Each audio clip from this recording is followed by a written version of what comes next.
Salut, c'est Trado, content de vous retrouver avec la bonne humeur et sans barbe pour la mise à jour de l'analyse technique du CAC 40. On va commencer par les actualités comme d'habitude. Première actualité, elle nous vient du site L'Or et l'Argent avec un très bel article qui récapitule les détentions d'or des uns et des autres, en particulier les plus grandes banques centrales. Bon, moi je trouve que c'est surtout l'occasion de sourire en voyant les réserves officielles de la Chine qui la placent en quatrième, cinquième, pardon, non même pas, pardon, je dis bien sixième position.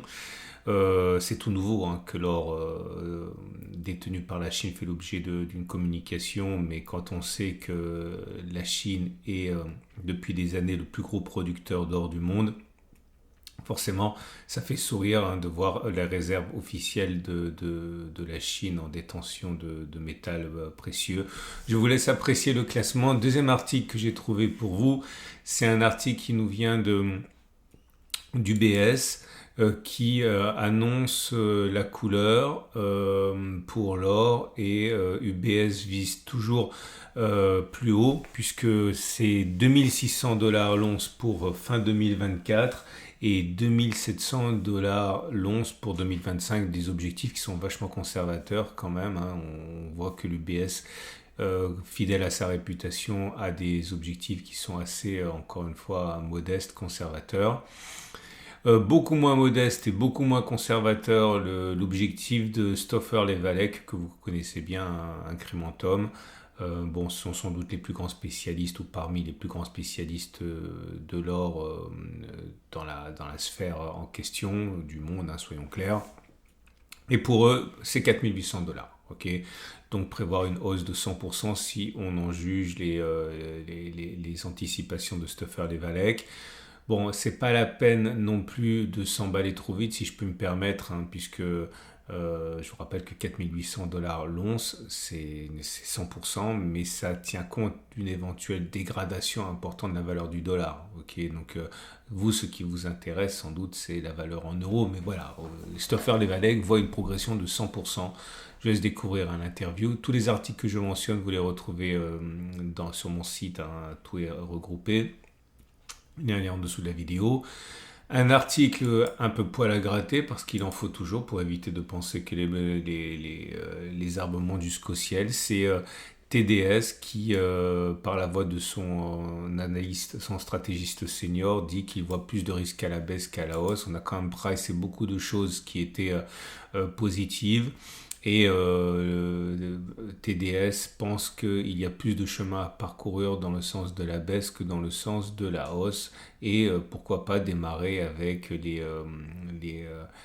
les informations qui pourraient être délivrées lors du symposium de Jackson Hole.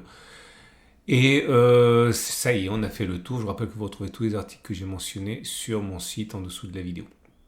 Je vous rappelle également que ce format vous est apporté par mon partenaire Aucoffre et Veracash. Aucoffre qui vous permet d'acheter de l'or, de l'argent, de vous faire livrer chez vous, de le stocker en coffre en Suisse. Ok, si vous avez des doutes par rapport à la solidité du système bancaire français européen, eh bien sachez que là c'est hors système bancaire.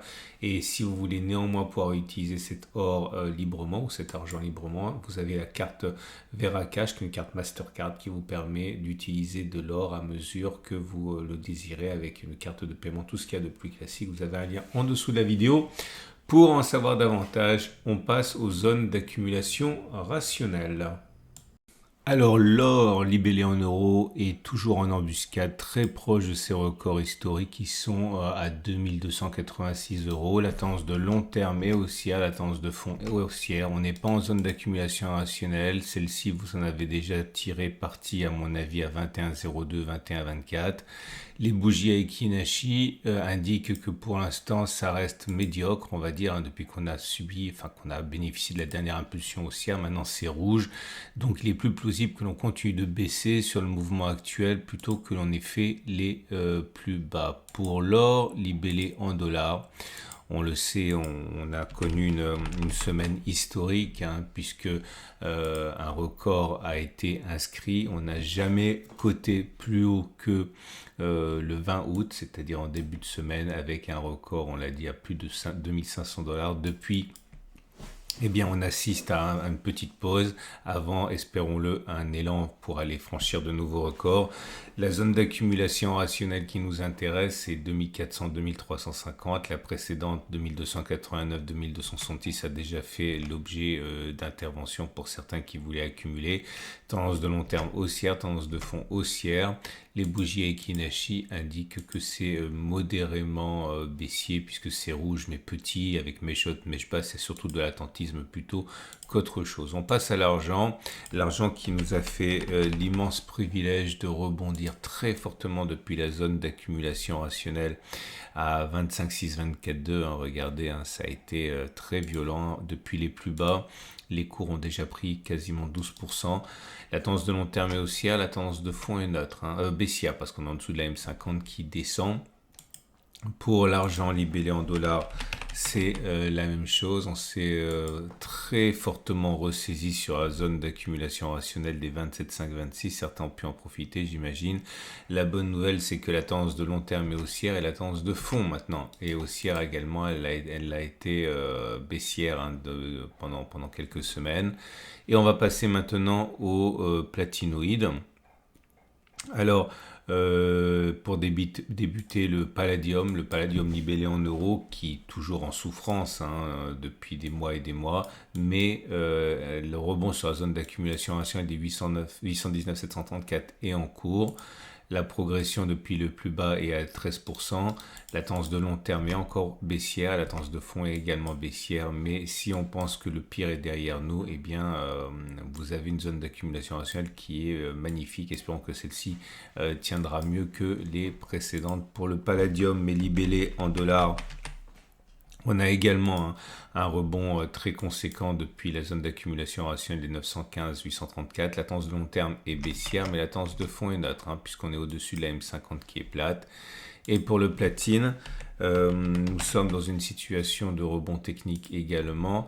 Les cours sont en dessous de la M50 et en dessous de la M200. Donc la dernière zone d'accumulation rationnelle a été là, elle n'a pas tenu, elle a été cassée.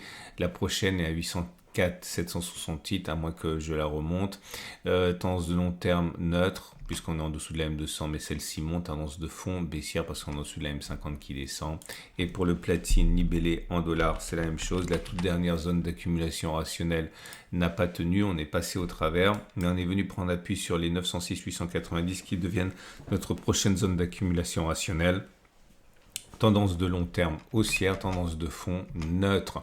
Voilà, on a fait le tour. Je vous rappelle 3 choses. 1, vous pouvez retrouver tous les articles que j'ai mentionnés sur mon site. Vous avez un lien en dessous de la vidéo. Vous avez la possibilité également d'ouvrir un compte avec Aucoffre et Veracash en passant par les liens partenaires en dessous de la vidéo.